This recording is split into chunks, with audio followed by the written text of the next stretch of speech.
14 months ago, I was 366,000 Rand in debt. But today, I'm about to make my final payment to be debt-free. Sure, if you're struggling with unaffordable debt, in the next 60 seconds, I'm going to show people in South Africa the exact service I use to write off and significantly reduce my monthly repayments, and how I became debt-free in just 14 months without having to borrow any money from anyone else to pay it off. So, as of today, no more payday loans, credit cards, car payments, home loans, personal loans. No more avoiding phone calls or dreading to open the mail. I'm finally free. You see, I get it. Talking about debt can be difficult. I hated talking about it. In fact, I was so embarrassed that I'd gotten myself into such a mess, I didn't even speak to my wife to begin with. But then it got to a point where I just needed to speak to someone. So my debts were ruining my life and my family life. I couldn't afford to go out with my friends. I was arguing with my wife all the time about money. No matter how hard I tried to stick to the budget, I just couldn't stay on top of all the interest and the penalty fees.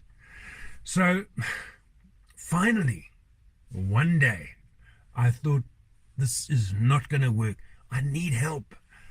So my only regret is, of course, I waited for more than a year to actually get the help that I needed.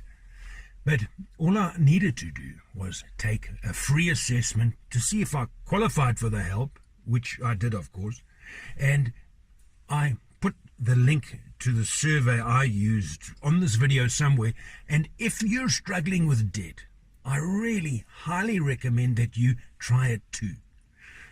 Once I found out that I qualified, I spoke to a non-judgmental expert debt advisor whose main concern was to help me get rid of this stormy kind of cloud of debt that was following me around everywhere. I was worried that they'd judge me and, for getting myself into the situation, but there was none of that. I could tell that they genuinely wanted to help. In the end, they helped me set up what's called an IVA, which consolidated all my debt into one affordable payment. They got some of the debt written off. They got my monthly debt repayments significantly reduced. So I had one payment and I paid it for a fixed period, only 14 months instead of 10 years. And then I was going to be debt-free, which I am today. It was great. I was able to pay off all my credit cards, my car, my personal loans, and I dread to think where I'd be if I'd not taken the free assessment to see if I qualify.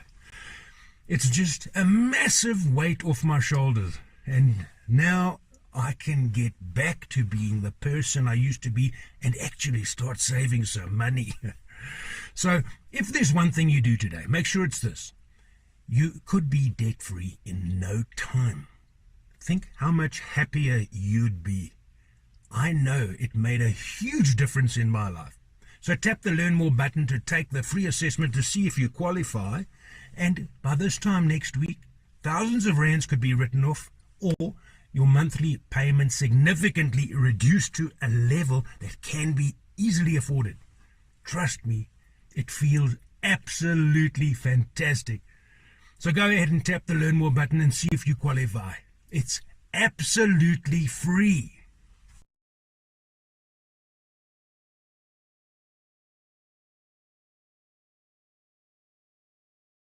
Monday.com makes GANs great again. Yeah, you know what? I'm not going to say again because they never were, and they're complicated. See, with Monday.com, making a Gantt simple is throwing a process of project stages here, adding owners and timelines and whatever other details you need here, and then, boom, you got Gantt. And it has all the features you've always wanted. Way much better. Like, for example, if there's a delay at this stage, I can just update it. But not everyone you work with wants to use a Gantt. And with Monday.com, they don't have to, because they can view and manage the same workflows and data, but in the way they want. Now your work is really centralized, so you can achieve more in less time with less hassle. Now that's progress, because Monday.com makes Gantt great. Make one yourself in minutes. It's free to try. You don't even need a credit card.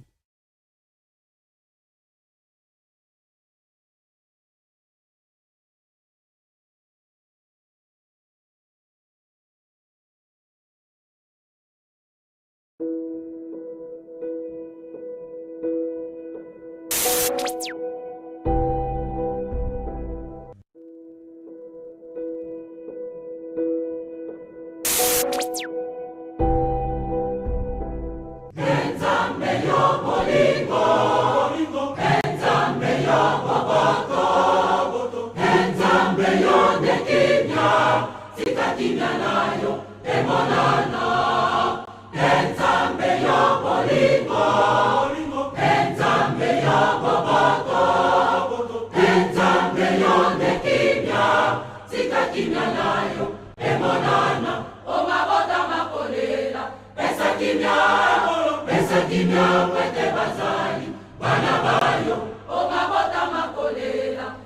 pesa kimya kwete bazali bana bayo enzambe yo bolingo enzambe yo boboto enzambe yo dekimya sika kimya nayo emonana enzambe yo bolingo enzambe yo boboto enzambe yo dekimya sika kimya nayo emonana omabota makolera pesa kimya kwete bazali bana bayo omabota makolera pesa kimya kwete bazali bana bayo pesa kimya omabota makolera nayo nzambe baseleki omokili enzambe sunga biso pesa kimya omabota makolera nayo nzambe baseleki omokili enzambe sunga biso pesa kimya omabota makolera nayo nzambe baseleki omokili enzambe sunga biso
Senga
matambola sima ya yekolo.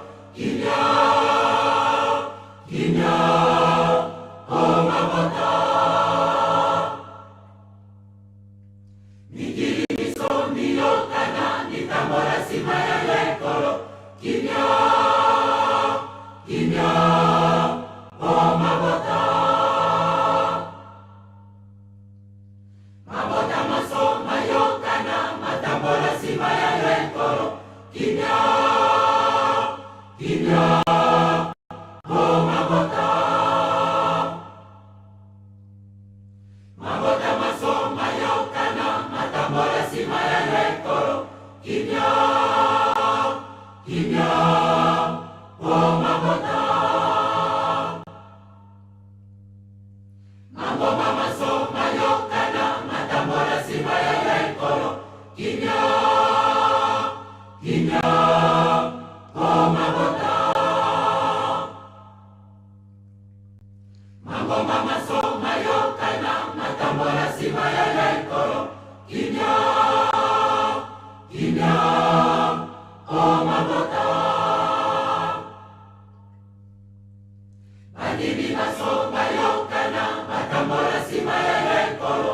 Kimya, kimya, oh mabota. Bandimi masoma yokana, matambola sima ya yekolo. Kimya, kimya, oh mabota. Kitisa kimya oh mabota, mazali kolela nayo.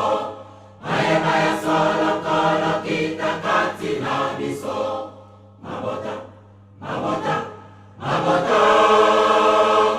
Maya bete, yozame ozali bomoi. Mabota, mabota, mabota. Maya bete, yozame ozali bomoi. Kitisa kimya oh mabota, mazali kolela nayo. Maya maya solo kolo kita kati na biso. Mabota, mabota, mabota.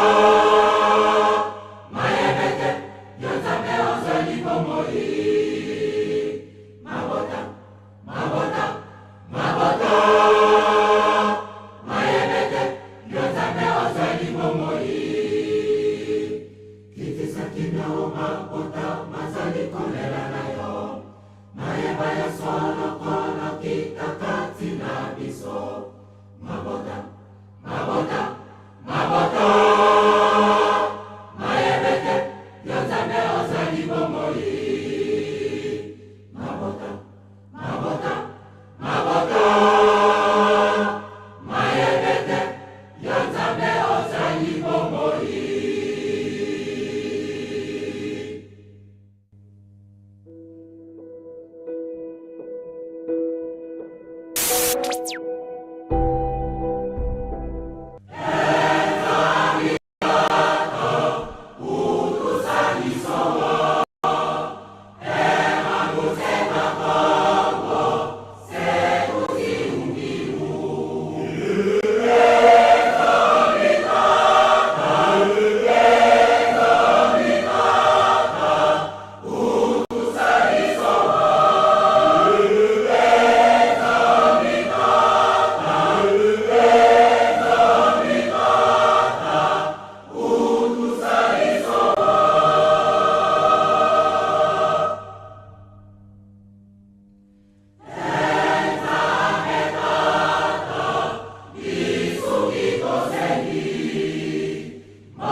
bisokongo ezingami na mabe.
Kimbanguna poniyo obiki kobikisa bato bangai. ngai nakoki te. Kimbangu naponi yo kobikisa bato bangai. ngai nakoki te. Kilo ya mokili mobimba epesameli yo. ngai nakoki te. Kilo ya mokili mobimba epesameli yo. ngai nakoki te. Kolongola bato bangai kominyoko mya satana. ngai nakoki te. Kolongola bato bangai kominyoko mya satana. ngai nakoki te.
Natali na mokili nyoso